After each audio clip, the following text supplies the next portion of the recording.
Well, hello there, and welcome to the Dana Spencer Show, where we talk about solving problems, quitting corporate, building relationships, and the freedom to walk in our God given purpose. So, I hope you're feeling amazing out there. You've got the activity of your limbs. This is the day that the Lord hath made. Let us rejoice and be glad in it. And I am super glad today. And I know you're saying, I say that all the time, but I'm super glad today because I have an amazing guest with me here today. So everyone, please give a warm The Dana Spencer Show welcome to Mr. Wade Houston. Woo! How are you feeling today, Mr. Wade? How are you doing? I'm doing great. How are you? Glad to be I with you. am I am fantastic. So glad we were able to finally connect. And so I know you are a super busy person. So I am not going to belabor the point. So let's start off by, as a little boy, what was it that you wanted to be when you grew up? I wanted to be in athletics. I wasn't sure whether it would be basketball, football, or baseball. Baseball was my best sport growing up. But growing up in the town of Alcoa, Tennessee, everybody was involved in sports. And the Alcoa Aluminum Company had families moving in, moving out. But it was for the size of the city, it was really involved in athletics because so many people moved into that industrial town, and we all played some form of sports. And so I wanted to be an athlete. I wanted to be a high school.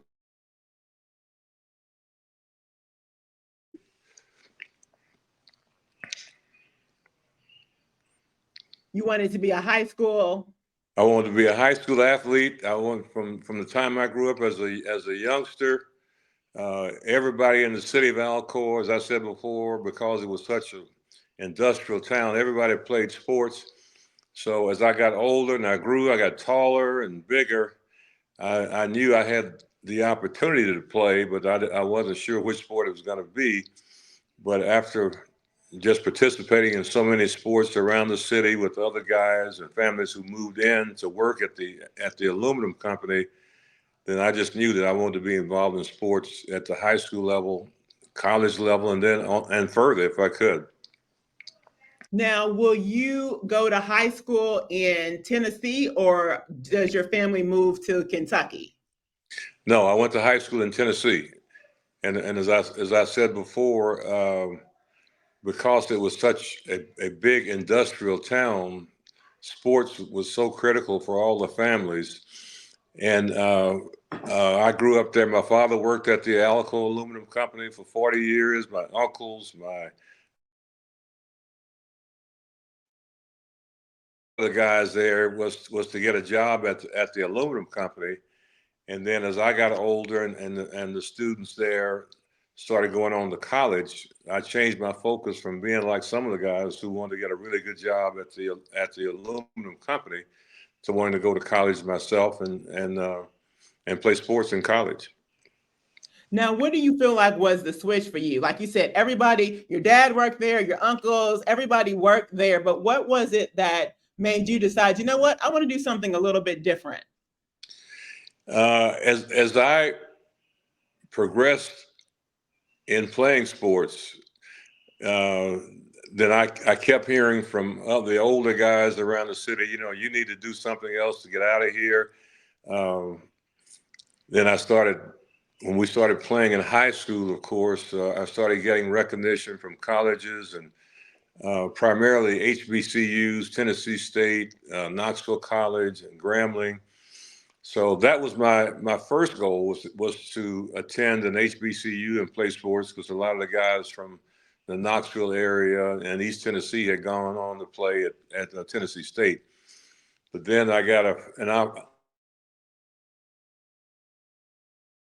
at U of L uh, to continue playing, and he called my coach and said, "You need to come down and watch these guys play here in Alcoa. They got a really special team."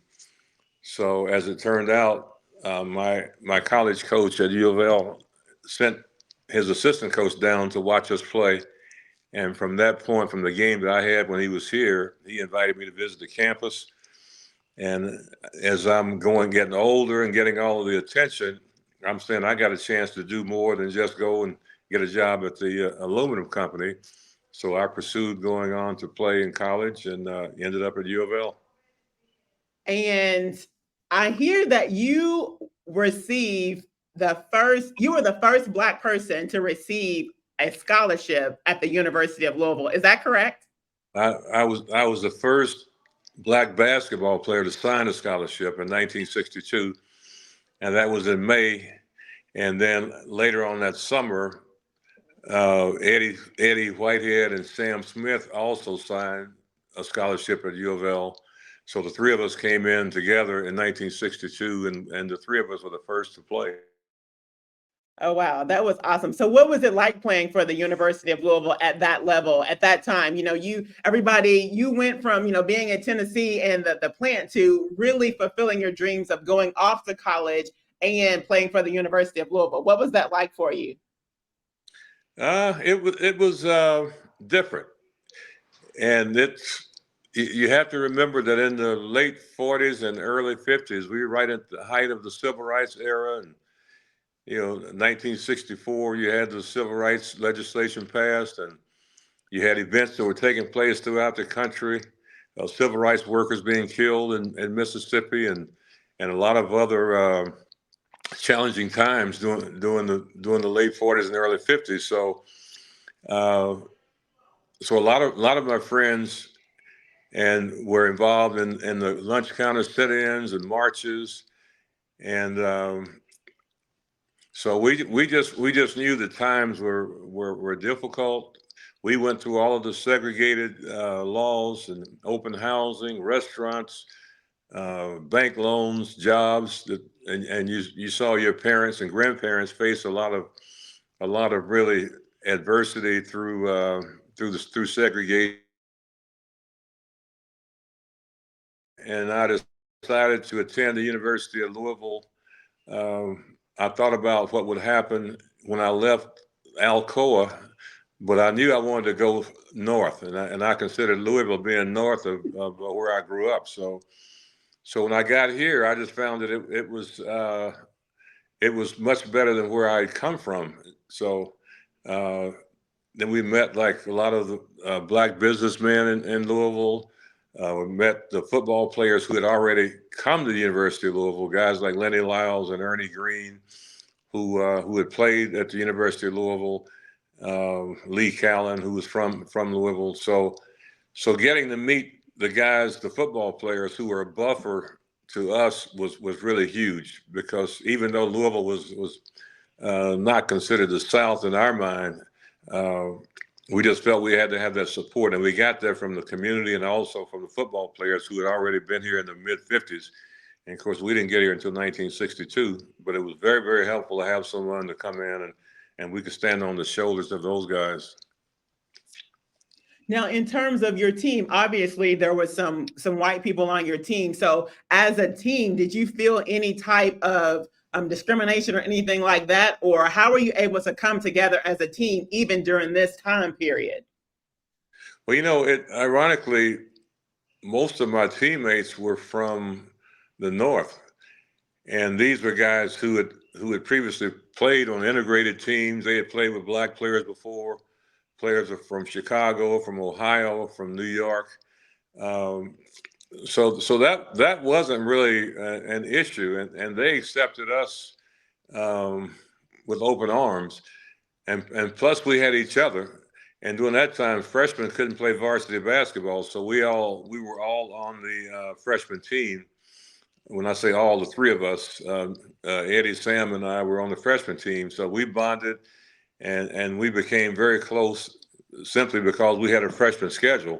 Now the freshman schedule was tough because we had to travel and play uh, uh, teams throughout the state of Kentucky, freshman teams, and we didn't travel that far from Louisville to play against those teams. And some of the towns we played in were difficult places to play. So we experienced quite a few the name calling and the hard fouls and 62.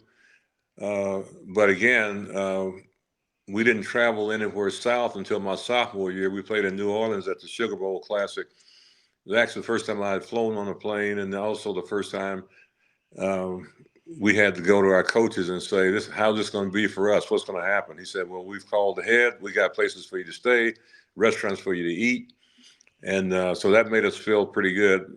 But again, our freshman team in 1962, we bonded together, and the other white guys on our team were courteous to us, and they treated us with dignity and respect. Wow, that's incredible. And like I said, we talk about relationships on the Dana Spencer Show as well. How important was it for you to bond with those other men on the team in order to just have that support system? It was really important because uh,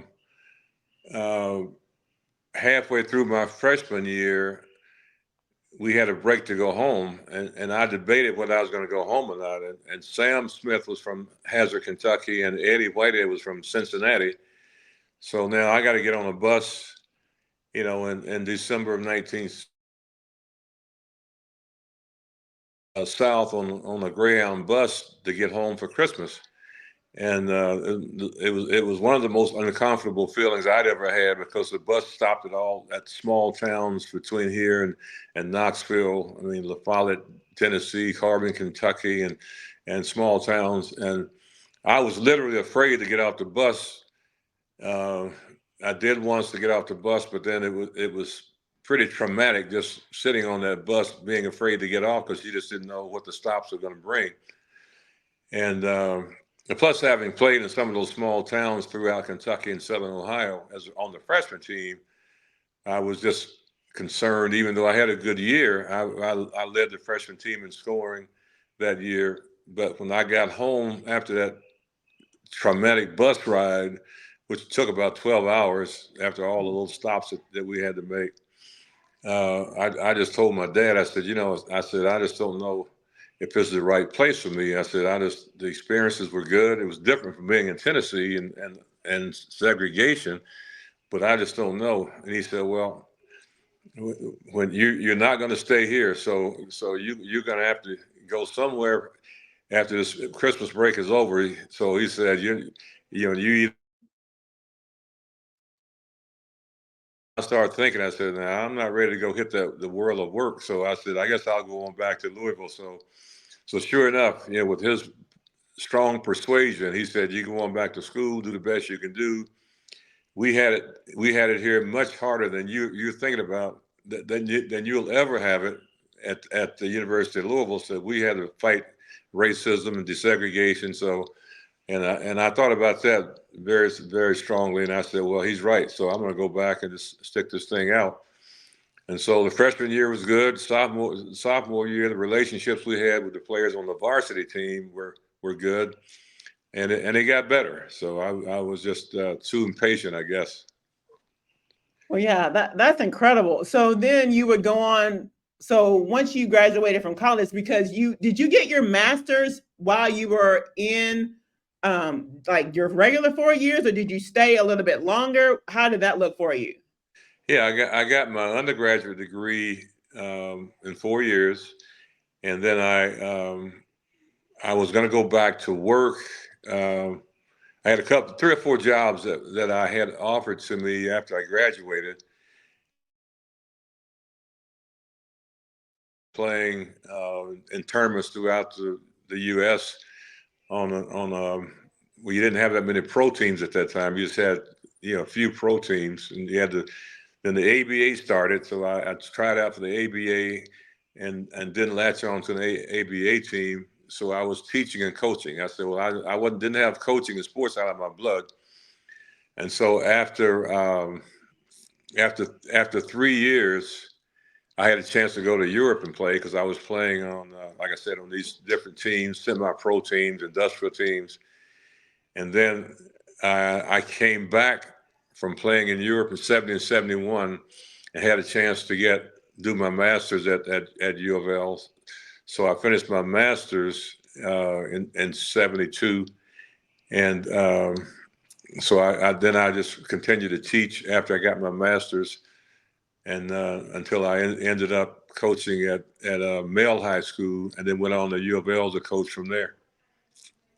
Yeah. So what was it like back then? So I'm a Manual High School grad. So in terms of, like the rivalries, the Louisville male versus Manual, and then you would, that would probably prepare you a little bit for the U of L UK rivalry. So what was it like coaching at Male?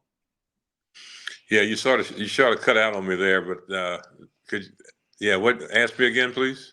Yes. What was it like coaching at Male? I feel like coaching at Male was a little bit of the introduction with that Male Manual rivalry that would kind of lead you and prepare you for the U of L UK rivalry that would eventually come.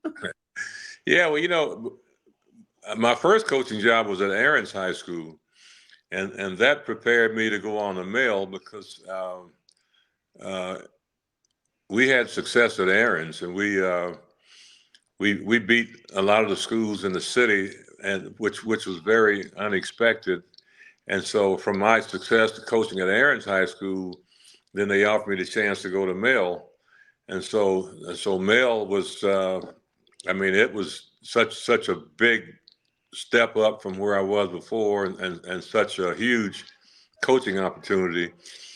And then I was fortunate and blessed enough to get players there like Darrell Griffith and Bobby Turner and Jeff Mack, just really, really great high school players. And we were ranked the number one high school team in the country. Travel all over the country. Played in Ohio, played down in Tennessee, played in Texas, and so that experience was one I had never expected to get. Won the state championship in 1975. We were runner-up in '74. So then, because my connection with U of L was so close, I ended up going to U of L and staying there for 13 years under Coach Crum. But the male and manual rivalry was big, and I remember guys like Philip Bond who played. I coached against Philip. I was coaching at Aaron's, so Philip was the manual. And then when I got to Male, the rivalry continued. Then you had Central, you had St. X, you had Shawnee, Male. High school basketball in Kentucky at that time was huge. I mean, we were the city of Louisville was huge. We were turning out big time players every year during that span. So what do you feel like has changed in terms of being able to crank out those players? Um, how were you able to develop players at that level at that time?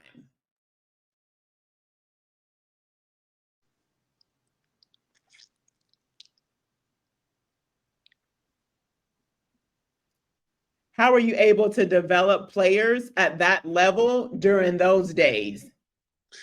Well, I felt that my experience of having played at U of L and then having played in Europe uh, provided me the opportunity to help these guys improve and get opportunities beyond high school. And I can remember coming back from Europe, even in the '70s, and the style of basketball was really different in Europe. The players were they played five positions, whereas I think in the U.S., players are still being designated to play. You were a point guard, or you were a shooting guard, or you were a center. Centers were limited to stay under the basket, but the conditioning in Europe, the style of play where everybody was interchangeable, where they played five positions. Uh, as you can see now with the European players that are coming over here, they're ready to. They just weren't ready. So very few European players got to the U.S. and was able to compete at that level. And again, as I said before, playing at U of L, playing with guys like Wes Unseld, who played there, Butch Beard, and competing every day, playing in the Missouri Valley Conference, and then just going out to U of L. I was like a fixture there, just trying to see what Coach Crum brought in when he came in '75. I was going out to practice, watching and learning, and just I was all ears, and just so I had a chance to see what was going on at that level and take it to the high school level. And so how did it come about that Denny Crum recruited you, or what did that look like? Yeah, as a coach, of course, I played for Coach Hickman, and which is before Coach Crum got here. So, but again, I was there, always there, trying to learn, and Coach Olson, who was Coach Crum's assistant coach, would bring his freshman team down to scrimmage against my team at Aaron's, and so guys like Junior Bridgman and Alan Murphy were on the freshman team at U of L. So those guys would come down with Coach Olson, the freshman team, because again, freshmen couldn't play varsity. So they would scrimmage against my teams at Aaron's High School, and that's how I continued the relationship with the U of L and the relationship with Coach Crum. Yeah, you said it, that key word, relationship. So you were able to build a relationship, and then Crum was able to see what you were doing, and ultimately he would ask you to come on his coaching staff. Yeah, he did. And then we had, and Daryl and Bobby Turner, of course, went to U of L, and so I came the year after. Well, actually, it was later in the same year. So the three of us joined the staff. I joined the staff, and they joined the team at U of L. And so you coached Daryl Griffith at Mayo? Daryl and Bobby Turner, right. Okay. Oh, that is so cool. I didn't realize that. So he almost like, so he went first or you went first to Louisville? Yeah, he signed. He signed. It was between U of L and Maryland and Michigan, and he was such a homebody. He decided he was going to stay home and at Male High School, winning the championship, and so he was so close to his parents and his family. He said, "I'm staying here." He said, and Coach, he said, "We're going together." I said, "Oh, I don't know about that." I said, but he and Bobby Turner both decided that that's what they wanted to do, and of course I went on to U of L also. Oh, wow. That's incredible. And then you all would go on to have an amazing season there at U of L. So how instrumental was it for you you already knew Daryl Griffith and Bobby Turner and their style, and then, building the relationship with Crum, and then you would go on to win a championship. I mean, that was amazing. What was that like for you?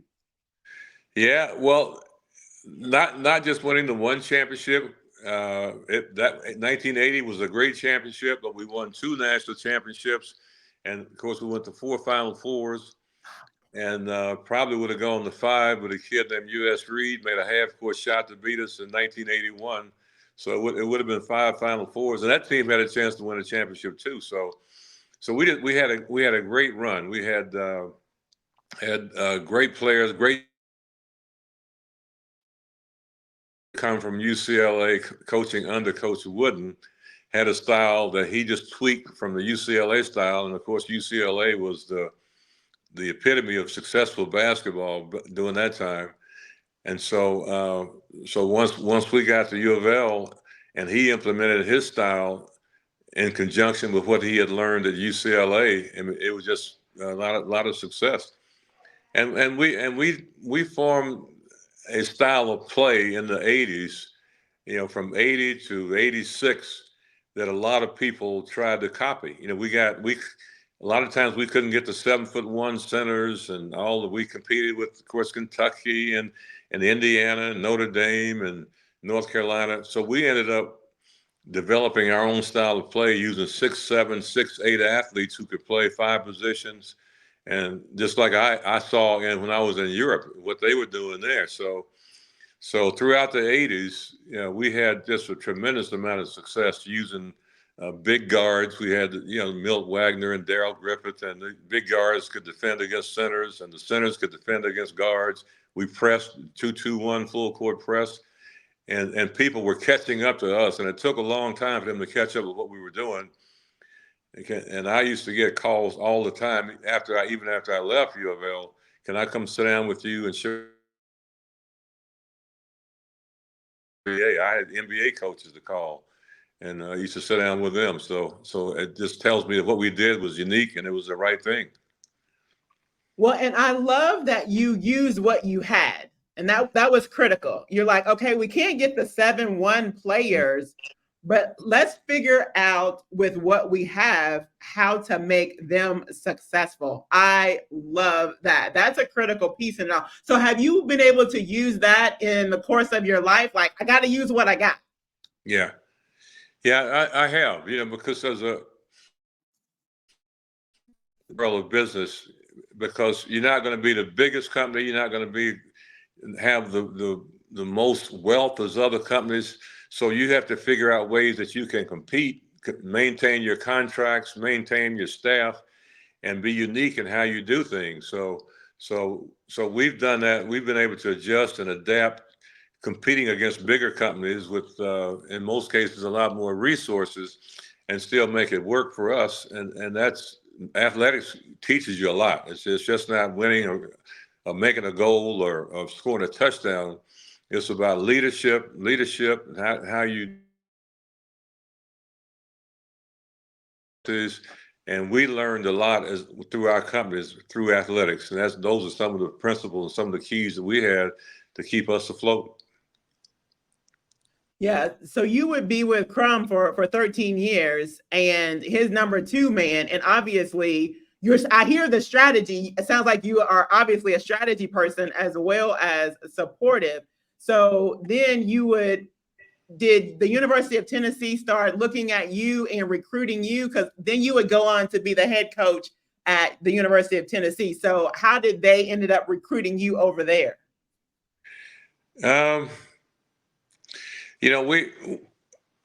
We had very few opportunities prior to my going to the University of Tennessee. When I say we, I mean black coaches. There were very few black head coaches at major universities. You had John Thompson at Georgetown, John Chaney at Temple, Larry Finch at Memphis, Nolan Richardson was at Tulsa. So we were discouraged, but not totally discouraged. Organization called the Black Coaches Association back in the late 70s, because black assistant coaches were primarily recruiters. We weren't doing practice scheduling, we weren't doing interviews with the press, we weren't doing budgets.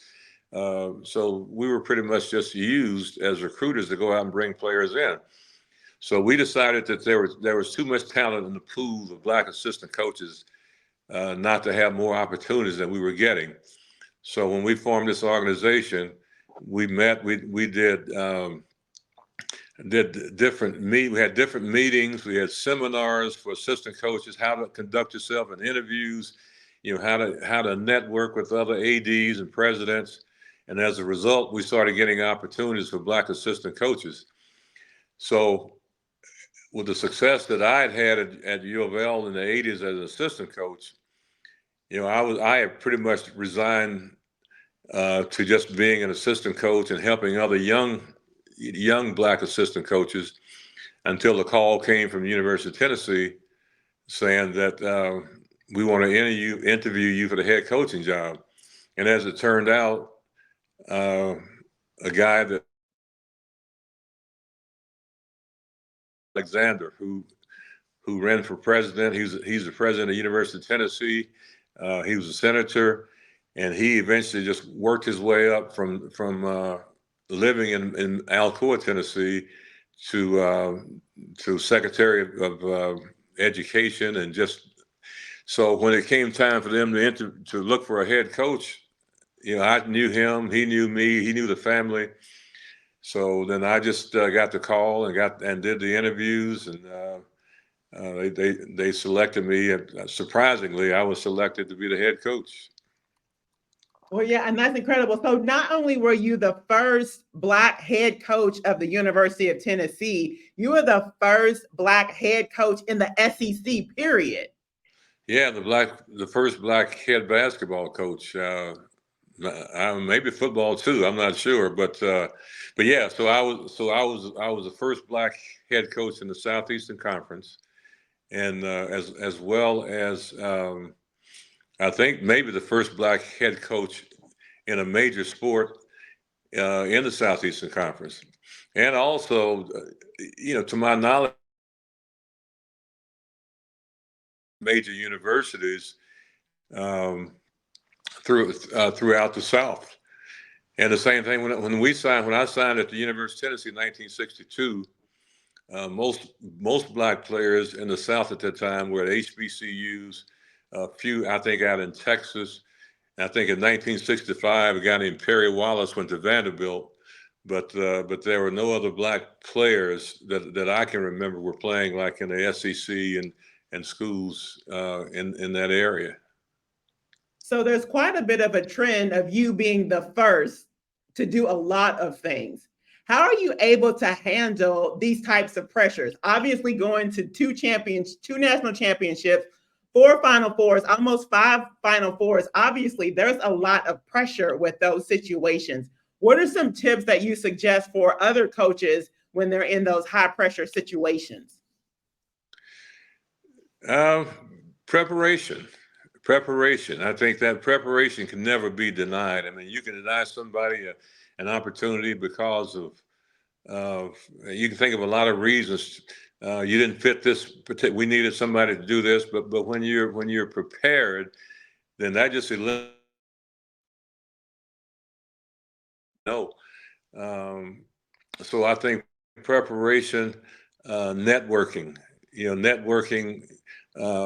And I talk to young people about that all the time.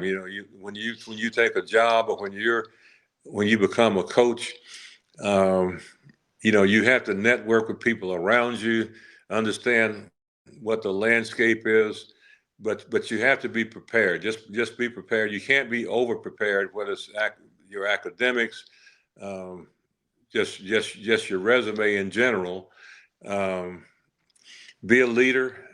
We've always stressed that a lot. Just leadership. What do you want your legacy to be? How do you want to be looked upon as a leader? And just those general things that you want to do. I mean, it's overcoming obstacles. You're always going to face obstacles. I don't care who you are, what color you are. There are always going to be obstacles. So how you adjust. Getting back up when you get knocked down. That's what athletics teaches you that from day one. If you're involved in athletics, you're going to lose some games. You're going to lose some recruits. But you get up, you look up, you keep going forward, and so that all those things mean a lot.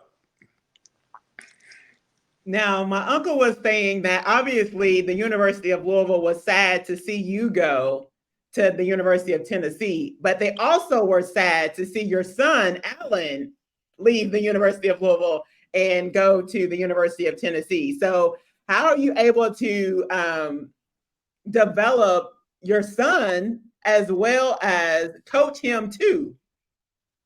Yeah, well, I started developing him when he was 4 or 5 years old. So that was a long process.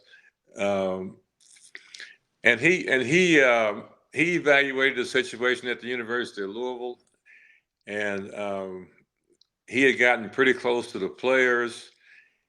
And so when he was released from his national letter of intent to go to the University of Tennessee, I said, don't make that decision too fast. I said, just talk to the players that you've become close to, because he was like one of our biggest recruiters. Every time when I was coaching at U of L and I was assistant coach, when we had recruits to come in,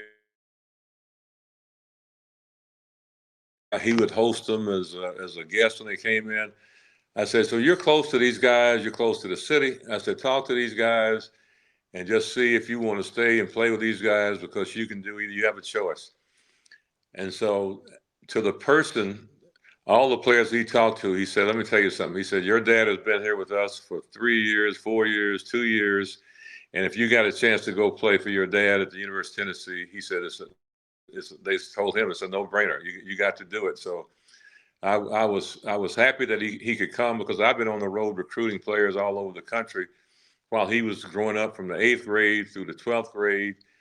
And didn't get a chance to watch him develop as much as I would. So even some other players I had been recruiting for 2 or 3 years. And so now I got a chance for him to come with us, come with the family, and not just as a basketball player, but as a son. What father wouldn't want his son to be there with him, especially if he's as skilled as Alan was? I mean, it'd be different if the young man couldn't play, and then you're getting looks and crazy stares from other people saying, "Why are you playing him?" Because he's your son. So, but McGuire, who used to coach at Marquette, who was a big time coach at Marquette, had a son named Allie McGuire. And after 3 or 4 games, Allie McGuire was playing well, but a couple of people went in to Coach McGuire, the father and the coach, and a couple of players said, "Coach," they said, we should be playing more. They said, "We're just as good as your son Allie." He said, "Well, young man, let me tell you something." He said, "If you're going to be playing ahead of my son Allie, you better be much better than he is, not just as good as he is." But it was at the time it was kind of a funny story. But just the things that we had a chance to do, if it was just playing ping pong, going to church, doing all the things that a father wants to do with his son, a mother wants to do with the son, meant the world to us. Not so much the basketball. And he had a chance to come out after 3 years, but he decided he didn't want to come out after 3 years.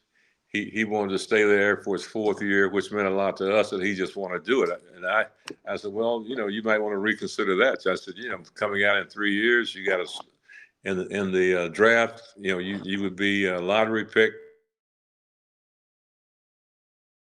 I'm gonna stay for the 4th year. So we had a chance to spend 4 really good years together. Yes. And so then he would go on to get drafted as well. So, I mean, you've done it all. You coach, and now your son is about to get drafted to the NBA. What was that experience like for you all? Oh, it was special. It was special to go for draft night, to go into the draft room, and a little apprehensive because you don't really know where your son's going to be drafted, and you see all the parents and all the families there, and some of them not even knowing if their son's going to be picked in that night, the night of the draft. So we had some thoughts that he would be in the lottery, but it wasn't sure because teams do trades and they do a lot of things behind the scene. So so we were there. His grandparents were there. My mother and my father were there, and so we had it was like a family gathering. And it was special there in Knoxville because it's where I grew up. It's where I was raised, and I I would see kids in the mall, and they come up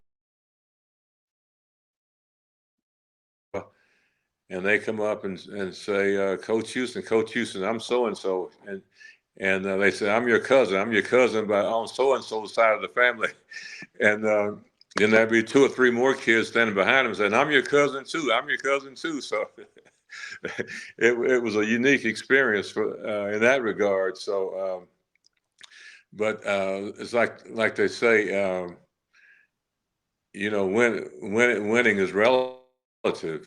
Relatives you have. So that was how we looked at it there in Knoxville, just having more relatives, but the more you won. But my mother and father would come to the games, and we'd have our own family cheering section, and it was like that sort of in the draft night when he was drafted. We had family there, and it was in Detroit, by the way, and that's where he was eventually drafted, to Detroit. So that made it special also.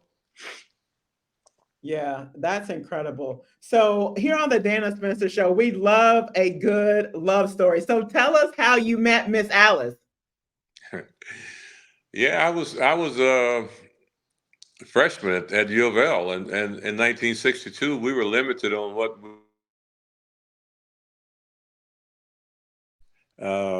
So our outlet and the thing that we loved to do was to go to Central and watch the Central basketball games, and she was a cheerleader at Central at the time, and I tell people, I said, Alan got his athletic ability from his mom because she was doing all these cartwheels and all of these flips and all this other kind of stuff. I said, well, you know what? I said, I kind of like her because she's athletic and she's a very pretty young lady. So that's the first time we met. And then we didn't really date, but we just, I'd see her on occasion, like throughout the next 2 or 3 years. And she went away, like in the summer, she was working.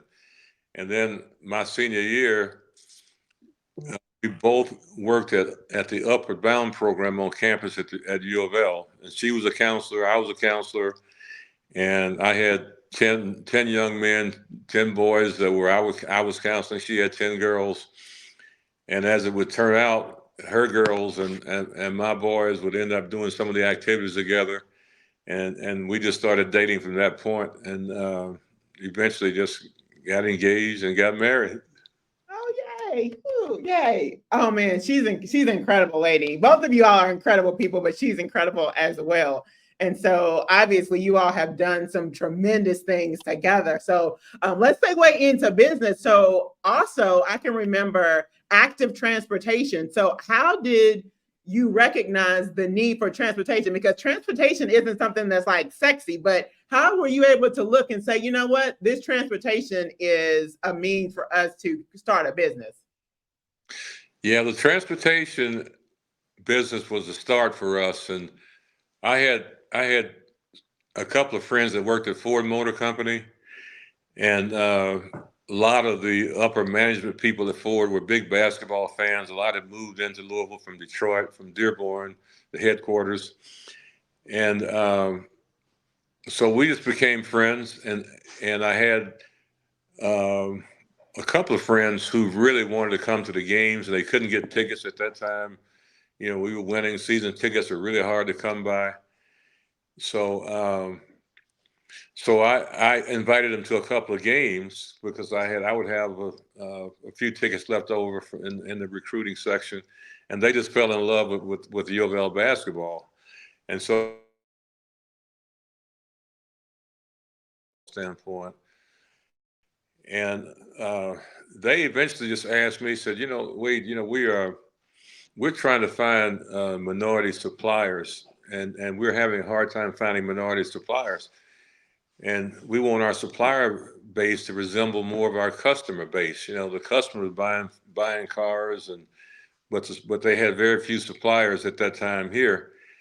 And I said, well, I'll be on the lookout, and I'll let you know who I can find and who I see. And so sure enough, we stayed in touch. And then Charlie Johnson, who became my partner, was working at Ford, and Alice was working at U of L at that time. She was a associate director of financial aid. So my friends came to me and said, "Here's what we have in case you keep looking for us, if you don't mind. So here's what we have available if you can find somebody." And what they had available was transporting parts into the plant, transporting parts out of the plant to be refurbished and fixed. I called Charlie and told Alice, I said, here's an opportunity that I can't find for anybody else. I said, what do y'all think about this? So we said it was a good fit for us. You know, Alice she did all of the bids and the financial work, the backroom functions, and Charlie knew all of the labor issues, and I still stayed at U of L. I said, I'm going to stay at U of L because I can do more good here, just networking and anything we can do from a PR standpoint. So we started small. We started with 3 small trucks that we bought and delivering parts into the plant. One truck that we had retrofitted to put rails in it to put parts in on the rails inside the truck.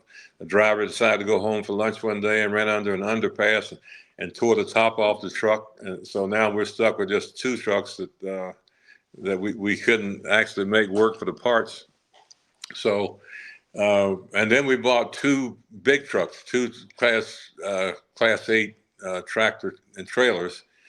And we had to go found a guy named Bob Bradley at the First National Bank who made a loan for us, and we really jumped off once we got those 2 straight trucks. And just We had a hard time getting our local cartage license, which allows you to transport anything within the city or the state. Ford supported us on that, and once we got that license, then it was really good, and it was time for us to just go into Ford and just say, here we are. You know, what else is available? So Charlie came out of his job, Alice came out of her job, and we opened up an office down at the Taylor nursing home, and that's where we started our office from, and down at Muhammad Ali. Yeah, and a lot of people are concerned about partnerships. So, what are some suggestions that you would have for how to recognize a good partner, a good business partner? Because you obviously are good with picking relationship partners with your wife. How are you able to pick out good business partners? Uh, uh, Partnerships can be tricky. You know, it's the first thing you have to do is try and determine what your exit scenario is, because you don't know if you're going to be partners for life or when you pick a partner, you're looking for common goals, common strategies. But the main thing is, and sometimes without even sharing this with your partner, what's your exit strategy? You know, if something goes bad in 4 years, 5 years, how do we get out? How do they get out? How do you not get hurt personally with the family? And how do you survive? Do you want to continue in the business away from that partner? But you have to have a lot of the same strategies and same goals, and a lot of times you don't know that, and you can't determine that because one of your partners might be in business to sell the company at the end of a certain period of time. You might be in to grow the company after a certain number of years. So you have to learn in the process while you're in business. Just learn what the strategy is going to be and where you want to go. Sometimes these strategies don't always happen as planned. So something happens overnight, something happens within the company itself. But there is a lot of strategy that goes along with choosing a partner and how you make that partnership sustain itself. So, what would you suggest to somebody who maybe wants to start a trucking business? They've seen your success, and or they just like trucks. I'm thinking about my sister. She loves trucks. I love trucks. I don't know why. It's really weird. So we like trucks, and I like concrete trucks. I mean, I just like trucks. And Mm-hmm. so, what would you suggest to somebody who wants to start a trucking business? That there's more to the trucking business than just seeing trucks going down the highway. For example, we had 3 operating companies. We haul cars as one division of our trucking company. Another division we haul parts like we did when we started at Ford. Mm-hmm. Another division hauled the Class 8, just a tractor, not the trailers. So and then we had a flatbed division that hauled aluminum, steel, heavy machinery, military freight. So first thing you have to understand is that there are a lot of different divisions of trucking. And then you have the brokerage business, where you can, you broker the business for somebody else. You manage all the things that they don't want to do. They might just want to sit in the truck with a partner, with their wife sometimes, and of the trucking itself. So you can do all of the parts, you do the logs, you do all the things, make sure they're in compliance.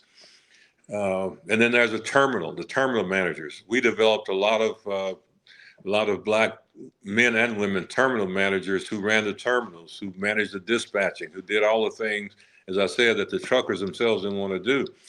So we're proud that we were in 36 different states, had 36 different terminals, expanded to Mexico and Canada, and had partnerships in Canada, partnerships in Mexico.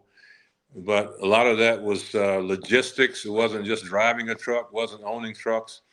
So anytime we talk to young people or to people in general about trucking, I just want them to understand that don't limit yourself to seeing to being involved in the truck going down the highway, but just look at all the other facets of being in the transportation business.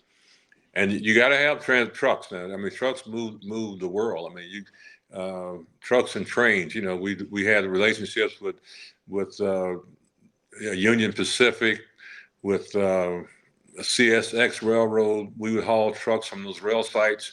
We'd haul cars from the rail sites. Automotive companies. It's just a lot to that business, but it's a good business. The toughest thing is recruiting drivers and retaining drivers. And to retain them, you have to make sure they pass the drug screens. You have to make sure you have the proper insurance, because if you don't have the proper insurance, now you're looking at God forbid, an accident, and now all of a sudden you got serious issues. Fuel costs, you gotta have your fuel costs under control. So I mean, I could go on and on about the business itself, but it's just, that just gives you just kind of a snapshot of what the business is like. And it's not just seeing a truck going down the road carrying parts. Well, and I believe how you do anything is how you do everything. And so I heard it again, recruiting. So that's nothing new. You have been recruiting your entire life. So now you have the trucking business and you're still recruiting. That's incredible. Yeah, when we had the trucking business, our goal was to grow it. And our goal was to grow it and keep it as one of the largest minority-owned transportation companies in the United States, or in North America even.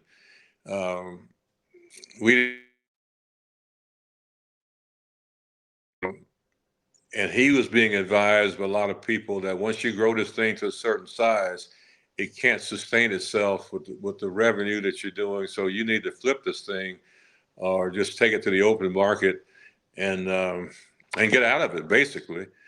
So, but my division, I ran our flatbed division, and we haul aluminum, steel, as I said before, heavy machinery, military freight. And so I would go to different cities throughout the United States and recruit a guy who might own like 30 trucks or 50 trucks or 300 trucks. And I would try to convince him to come under our umbrella. You maintain your customer base. If your customer base is Alcoa Aluminum, if your customer base is the military, then you maintain that customer base. We'll provide you for any services you need, but you bring those trucks under our umbrella. You keep 75 to 80% of the revenue. We take 20% of the revenue to do our services for you. So it was a good model. The model worked for us, and we grew that company from I don't know, maybe a $60 million company up to like $150 million. And again, those are all some things that you do in the business, and recruiting was a big part of that. Recruiting drivers, not recruiting basketball players. But it's all the same. It's still the same skill sets, right? Yeah. No, you're right. Yeah. Yeah, that's incredible. So in terms of, so now I'm driving down Fern Valley and I see this huge, unbelievable corporation and didn't realize that HJI was part of you all. How did that come about? Yeah, HJI is our name, is our company name. This is HJI Logistics. And it's again, we got away from the trucking itself. We do have a small fleet of trucks that we use, but we do supply chain logistics, and now it's not just automotive. We have GE, we have Humana, we have Brown Forman. So our customer base now has changed. We have food and beverage, as well as a lot of automotive. They're our biggest customers still, with Toyota and Ford. But logistics is where we are at this point. And we have 6 warehouses. We have 2 in Memphis, 4 here, 5. Well, actually 7, 5 here in Louisville. And everything from bottles for Brown Forman to drive shafts from Ford to medical parts from Humana. I mean, you name it. So we were advised early on in this business to diversify. Don't put all your eggs in one basket. Don't just become a supplier for the automotive industry. Maintain those contracts, maintain the relationships, but to the best of your ability, diversify your company and don't depend on just one customer. Oh, that's such good advice. Oh, that's incredible. And so I could talk to you all day. So if we were going to put a bow on this conversation, what is it? What are some tips that you would want our listeners to walk away with? Because obviously you're incredible and kudos to the success that you've had, and your family. But what are some tips that you would want people to walk away with? Uh, to be engaged in your community, to give back, to be a good leader, particularly getting engaged in your community because that's needed so much now. I mean, and Louisville as much as any other city. I mean, we've been through some tough times with Breonna Taylor and just to name so many other events that have taken place. So don't be afraid to step out there and just risk what you've done, risk what you're doing, because God didn't put you out there to let you fail. So we just try to make sure that we're visible, whether it's stepping up for the sports and the Norton Sports and Learning Center in the West End, the track that we just support so heavily, or if it's the school bus, getting kids being able to get bused to school where they don't have to find a way to, where they can't find a way to get to school, and might hurt them with programs they were involved in with athletics. So just be active, be a part, be engaged. Is given as much as expected. So we're always trying to find ways to be a part of helping where we can. So just step out. It's a leap of faith, but you got to do it. Yeah. Kudos to you, Mr. Houston, and your family and all the success that you had. And shout out, I know you're going to be honored at the 1+1=U banquet, the Derby Gala that they're going to have this Friday. And this won't air before that, but thank you so much for all that you've done for our community and your leadership and your diversity. And so just thank you so much for being here on the Dana Spencer Show. And until next time, build those relationships and keep networking. All right, good. I think they might have moved that event back to the 1+1=U. I think that was moved back. So, but thank you for having me on. I hope I've just shared a few things that people can take away with or go away with. So many nuggets. Thank you so much. All right. Thank you for the Dana Spencer Show. Until next time, keep building those relationships. Thank you. Enjoyed it.